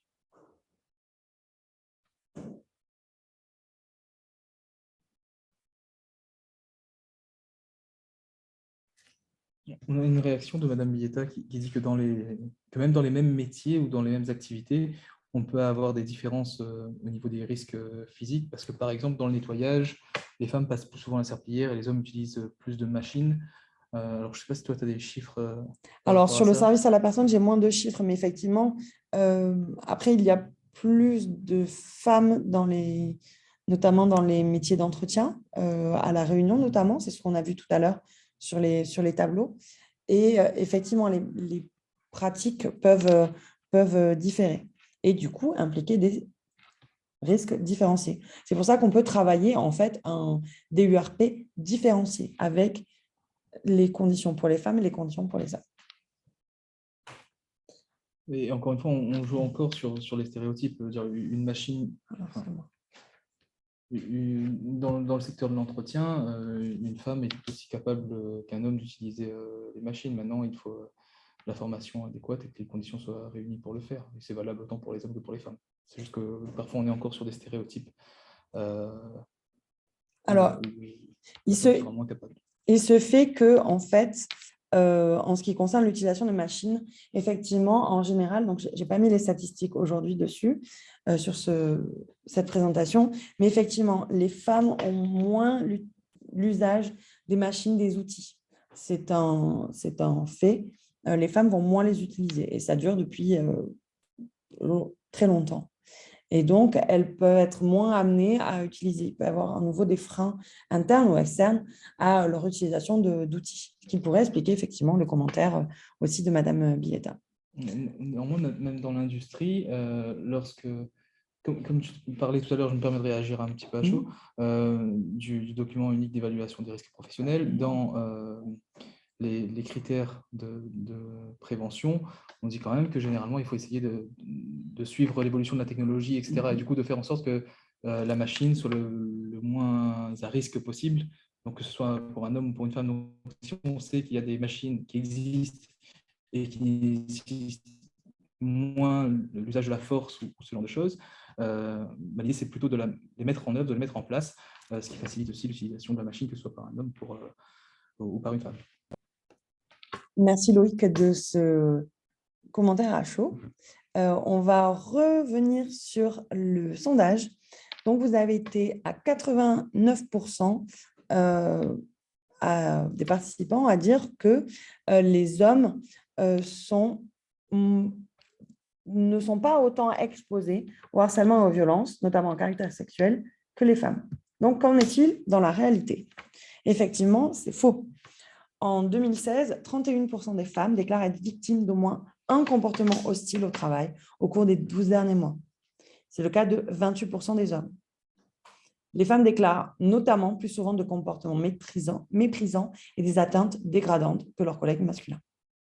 En concernant les comportements hostiles, comportements méprisants, déni de reconnaissance, atteintes dégradantes à caractère sexiste, 8% des femmes disent l'avoir subi en raison de leur sexe et 15% si elles sont dans un emploi à prédominance masculine. Et à contrario, pour les hommes, c'est uniquement 1% des hommes qui ont donc dit avoir subi des comportements hostiles à caractère sexiste. Et quand ils sont dans un emploi à prédominance féminine, ils sont 3%. Alors, en 2014, donc là, c'est une étude avec la DARES et les défenseurs des droits. Et il y a aussi des statistiques sur des enquêtes sur les risques psychosociaux. En 64% en 2014, des répondants estiment qu'il est fréquent qu'une personne subisse un environnement de travail avec des blagues à caractère sexuel. 20% des femmes disent avoir été victimes de situations de harcèlement sexuel.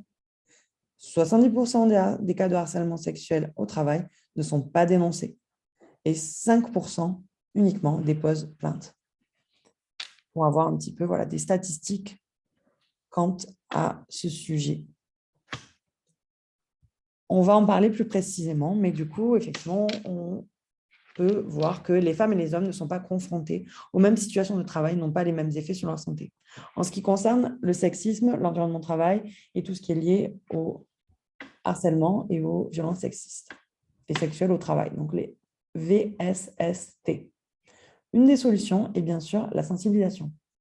En ce qui concerne la sensibilisation, on peut utiliser des outils que j'ai sur la table. On ne peut pas lire. On peut utiliser donc ces outils. Donc, le jeu Sexisme sans façon à votre gauche et ce jeu-ci qui est donc les essentiels EGAPRO. Le Sexisme sans façon, c'est un jeu de plateau créé par... Ah, super. C'est un jeu de plateau créé par l'ANACT qui fait réfléchir aux différents types de sexisme. Il y a donc 6 types de sexisme, enfin 6 catégories. Les comportements qui sont non sexistes. Le sexisme bienveillant, c'est par exemple des propos paternalistes, des compliments appuyés sur le physique ou la tenue. Et il y a aussi donc la valorisation de compétences. Il faut revenir au slide. Ouais. Il y a tout ce qui est lié au sexisme masqué. Là, c'est plus des blagues, de l'humour sexiste, de la répartition des tâches selon les stéréotypes de sexe. Par exemple, tu es un homme, tu vas aller charger les chaises dans la voiture. Ou le sexisme hostile, des manifestations d'irrespect, de mépris, d'injure, des propos dégradants, dévalorisants, ou des remarques culpabilisantes sur les responsabilités familiales. Le harcèlement sexuel, donc ce sont des actes non désirés et répétés à connotation sexuelle ou sexiste, des propos, des plaisanteries, des SMS, des courriels, des affichages, des vidéos, des images, sous forme d'une pression grave, même non répétée, dans le but réel ou apparent d'obtenir un acte de nature sexuelle. Et enfin, une agression sexuelle est donc un contact physique sur une des 5 parties du corps, bouche, poitrine, sexe, fesses et cuisses, avec surprise ou menace ou contrainte ou violence. Voilà, donc ça fait partie donc des sensibilisations qu'on effectue un petit peu aujourd'hui, qui peuvent être faites avec ce jeu, qui est donc vous permet de traiter ensemble de situations et de pouvoir catégoriser si on est dans du sexisme bienveillant, du sexisme masqué, du hostile, du harcèlement sexuel ou des agressions sexuelles. En ce qui concerne le jeu essentiel EGA Pro, ça consiste à en placer en 4 catégories des aspects de votre environnement de travail que vous allez pouvoir identifier, donc des leviers d'action notamment. N'hésitez pas, si vous voulez en savoir plus sur ces jeux, je vous ai mis donc des liens et on peut répondre à toutes vos questions en ce qui concerne ces jeux. L'avantage de ces jeux-là, c'est qu'ils permettent aussi de sensibiliser de manière ludique dans des milieux qui sont très sexués. Je veux dire, je sais pas, par exemple, les garages, les BTP, la construction, où du coup, comme le milieu et comme le métier, le secteur d'activité est déjà sexué, on va avoir bien souvent plus de facilité à banaliser le sexisme. Par exemple, une des cartes va être s'il y a un calendrier avec des femmes dénudées, est-ce que cela amène un environnement de travail hostile? Et la réponse est oui. Le fait d'avoir une image dénudée d'une femme sur un calendrier, ce qui peut arriver beaucoup dans les garages, le BTP, va mettre en place un environnement de travail dégradé. Type de calendrier qu'on peut aussi trouver dans l'autre sens, dans le secteur de l'entretien, etc. Avec, tout à fait. Les hommes dénudés. Donc ça marche dans les deux sens. Tout à fait, bien évidemment. Merci Loïc. Vous avez également donc un lien Anact. Tous les liens seront à disposition à la fin de la présentation. Donc des guides Anact quant au sexisme au travail. Les formations donc, sont possibles avec des sensibilisations également. Les thèmes sont à établir en fonction de vos besoins. Ça peut être donc utiliser le jeu, réfléchir au DURP, donc aux accords d'entreprise avec le jeu EGA Pro. C'est possible aussi. Voilà. En termes de solutions autres, il peut y avoir des communications autour du référent harcèlement. Donc, le référent harcèlement est obligatoire depuis le 1er janvier 2019 dans toutes les entreprises disposant d'un CSE. Donc, il peut être important de pouvoir en savoir plus et avoir l'identification de ce référent. Souvent, ça peut être bien d'avoir deux personnes en tant que référent harcèlement, un homme et une femme, pour rester dans l'égalité. Et enfin, on peut aussi parler d'actions de prévention, notamment communiquer, avoir accès à un numéro direct pour échanger autour de ces situations, avoir un outil de dialogue avec une anonymisation des échanges. Donc, il y a des logiciels pour cela sur Internet. On peut contacter des défenseurs des droits. Il y a des associations régionales qui peuvent aussi accompagner dans ce terme d'action, entre autres. Et pour notre dernier sujet, avant de passer aux outils et aux conclusions, on va parler rapidement du télétravail. Donc, je vous invite à nouveau à venir vous inscrire pour le séminaire qui aura lieu ce jeudi à 15 h. Donc, nous parlerons de télétravail et de l'égalité professionnelle. Pour vous donner un petit peu des statistiques quand même, selon l'enquête de la DARES intitulée « Télétravail durant la crise sanitaire », donc c'est des interviews de janvier 2021, les femmes connaissent une plus forte dégradation de l'intensité du travail et de la pression. Donc, elles ont plus de pression liée au travail que les hommes. Les femmes interrogées expliquaient devoir penser à trop de choses. Donc, on parlait tout à l'heure de la charge mentale. Et ressentaient plus d'exigences émotionnelles, avec une plus grande difficulté à concilier vie personnelle et vie professionnelle que leurs homologues masculins. Selon l'étude, elles sont d'ailleurs plus nombreuses que les hommes à se voir reprocher par l'entourage leur manque de disponibilité. On avait parlé tout à l'heure du fait d'être mère et du stéréotype que les mères sont moins impliquées dans leur carrière. Est-ce que vous avez peut-être des questions, des commentaires que l'on peut traiter? Pas pour l'instant. Je vous invite à faire des retours si vous le voulez, avant de parler d'autres outils et de quelques exemples d'actions.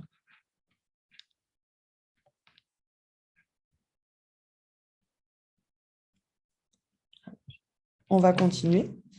Donc, en termes d'outils et d'exemples, vous trouverez, donc ici, il y a tout des liens pour vous aider à réaliser votre index. Donc, il doit être affiché sur les sites Internet des entreprises de plus de 50 salariés. C'est un outil qui est très intéressant, même si vous avez moins de 50 personnes, pour voir un petit peu la situation, l'état des lieux. Vous allez donc traiter de beaucoup de sujets, les écarts de rémunération, les pourcentages de postes les plus hauts, les promotions en retour de congé maternité, etc., etc. Et donc, en fait, il y a à rentrer énormément d'informations sur votre entreprise et sur vos ressources humaines pour avoir des informations et pour voir où vous en êtes. Cet index est en fait un outil également de diagnostic pour pouvoir mettre en place des plans d'action. On ne fait pas uniquement l'index, enfin, ça peut être intéressant d'utiliser cet index comme un outil pour justement pouvoir évoluer et adapter la situation. Donc, cet index, on reparle du modèle organisationnel du réseau Anactarac. Il a ces 4 différents thèmes, donc la mixité, la gestion des parcours, les conditions de travail et l'articulation. Et on va vous proposer donc des exemples d'actions à tous les niveaux. Donc, au niveau de mixité, un exemple peut être aussi de créer des outils de recrutement non sexués, notamment des offres d'emploi, même des images pour promouvoir les formations ou des emplois, des grilles d'entretien, des fiches de poste basées sur des conditions de travail et des compétences réelles en étant non sexuées. Par exemple, dire serveur, serveuse. Aussi simple que ça, et déjà, on est beaucoup plus inclusif.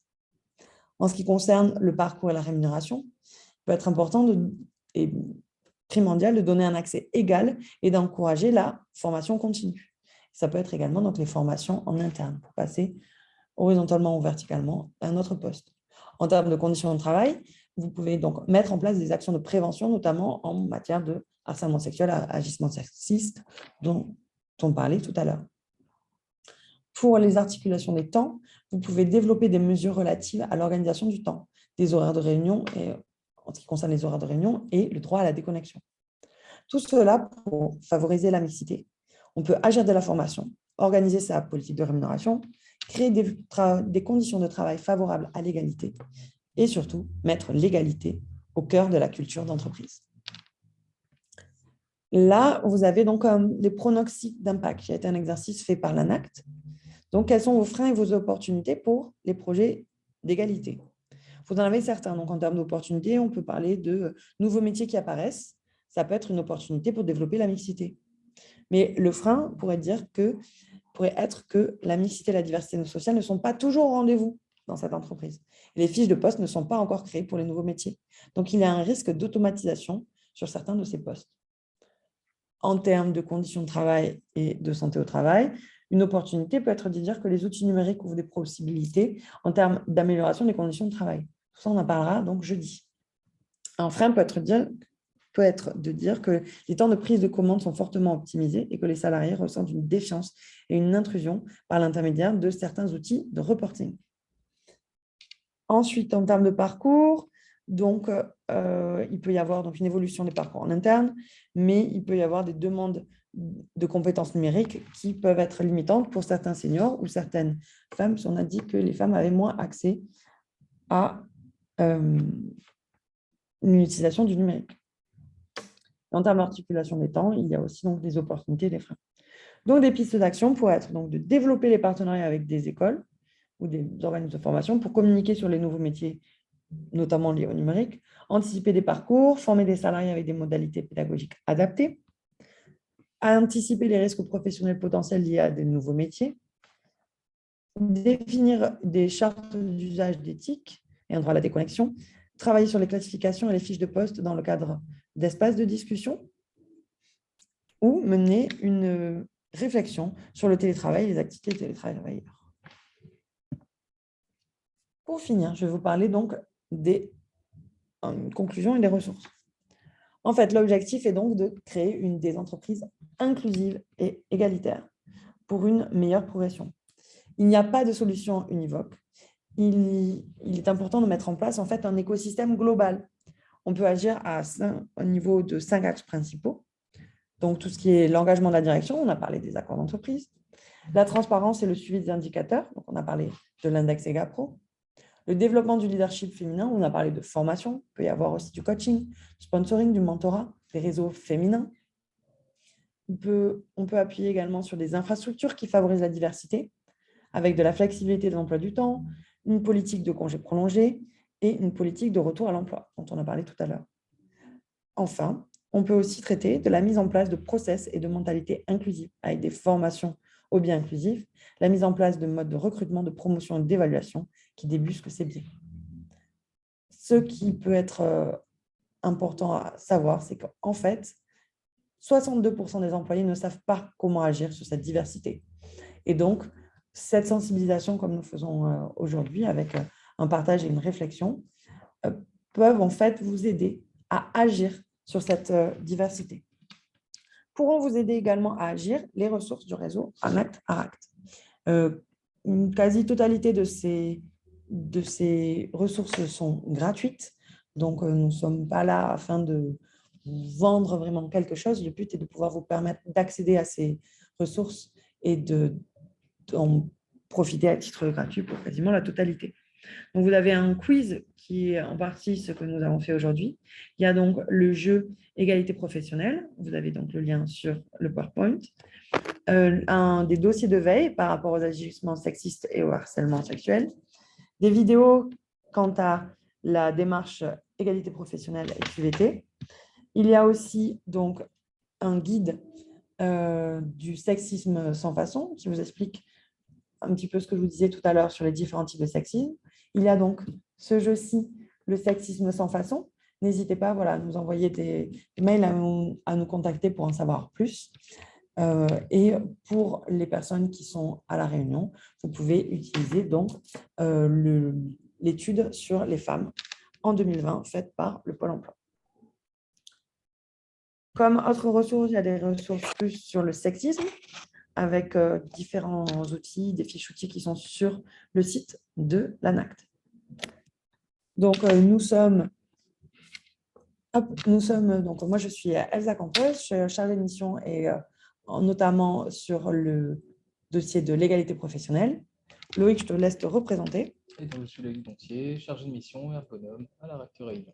Alors, ne vous déconnectez pas, on a une petite activité. On va vous permettre d'abord de poser des questions, d'échanger. Et puis après, on finira en beauté avec une petite question.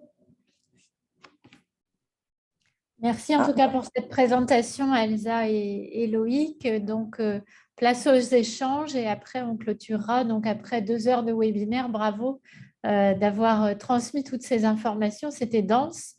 Donc, pour celles et ceux qui souhaitent échanger, n'hésitez pas dans le chat. Et on vous rappelle que vous pouvez nous retrouver aussi tous les matins de cette semaine au Ciné Cambé. Et vous retrouverez Loïc et Elsa certainement tous les matins. Vous pourrez aussi découvrir nos jeux qu'on amènera au cinéma. Alors, donc, merci de ces retours.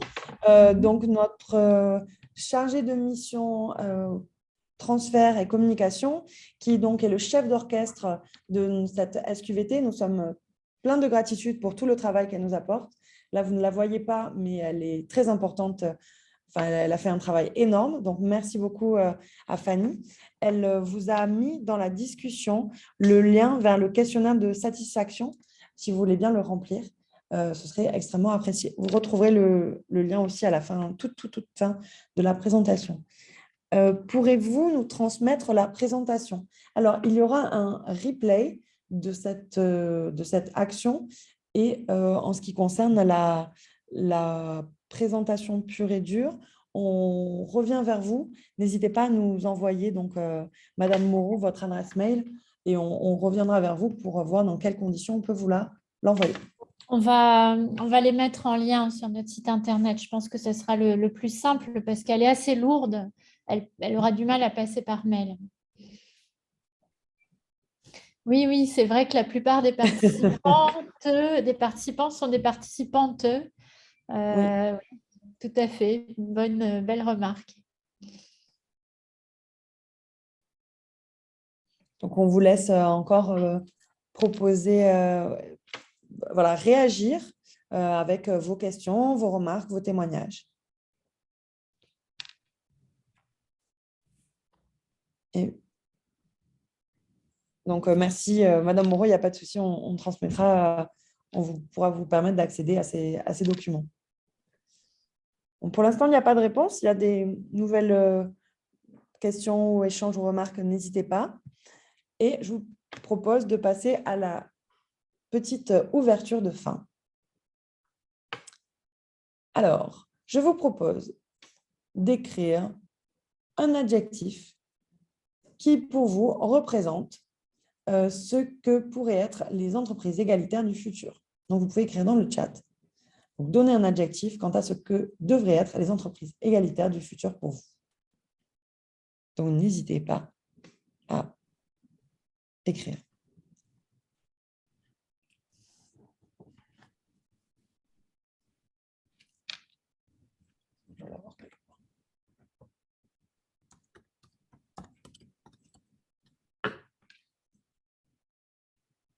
Donc, il y a le mot inclusive, bienveillante.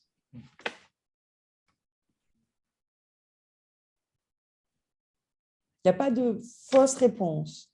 Horizontale, créative, équité. Oui, respectueuse. Respectueuse. Respect, confiance. Exemplaire.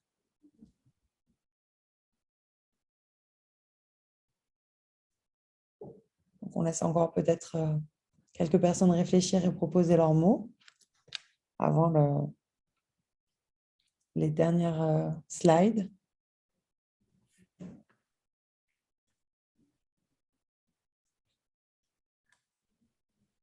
Allez, on vous laisse 30 dernières secondes si vous voulez remettre un petit mot.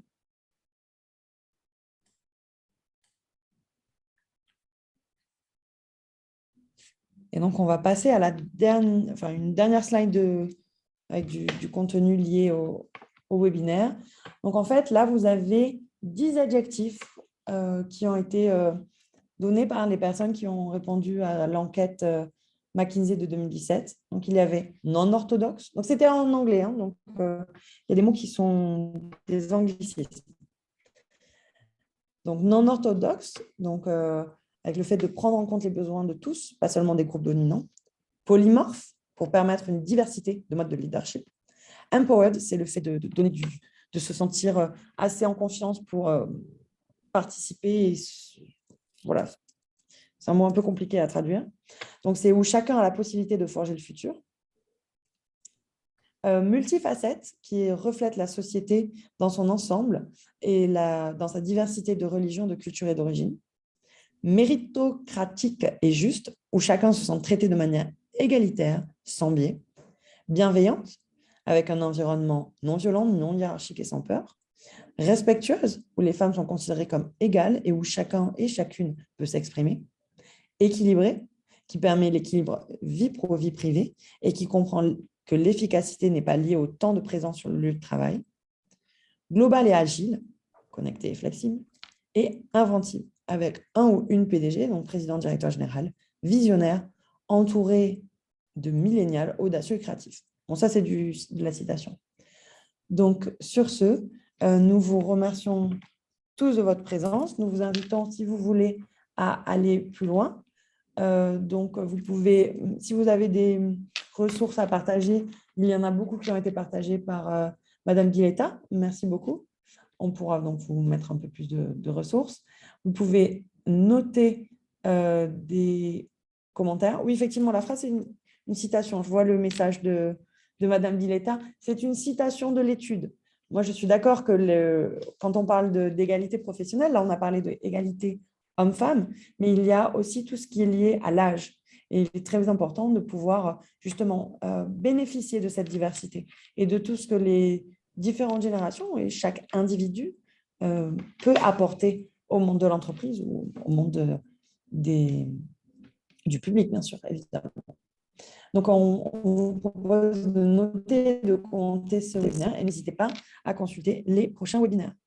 Donc, vous avez ici le lien. Si vous voulez faire le questionnaire sur votre téléphone, vous pouvez utiliser le QR code qui s'affiche sur votre écran. C'est une possibilité, donc on attendra un petit peu si vous voulez utiliser. Merci beaucoup, en tout cas, pour cette présentation donc, qui sera disponible en replay. Merci à Elsa Campos d'avoir compilé toutes ces données sur l'égalité femmes-hommes. Je précise qu'il y a eu aussi un soutien du réseau de la NACT. Tout à fait. On travaille étroitement et donc l'égalité femmes-hommes a été identifiée comme étant un sujet transversale pour l'ensemble de nos actions depuis cette année.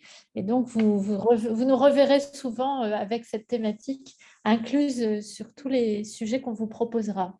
Donc, merci également à Loïc Gontier, donc, notre ergonome qui a géré le chat et une partie de la technique. Et enfin, merci à Fanny Fontaine qui est en back-office et qui vous a envoyé tous les liens et qui est notre fil conducteur pour cette SQVT. Donc, merci à toutes et tous et on espère vous retrouver sur d'autres webinaires. Merci à tous. Au revoir. Au revoir. Au revoir.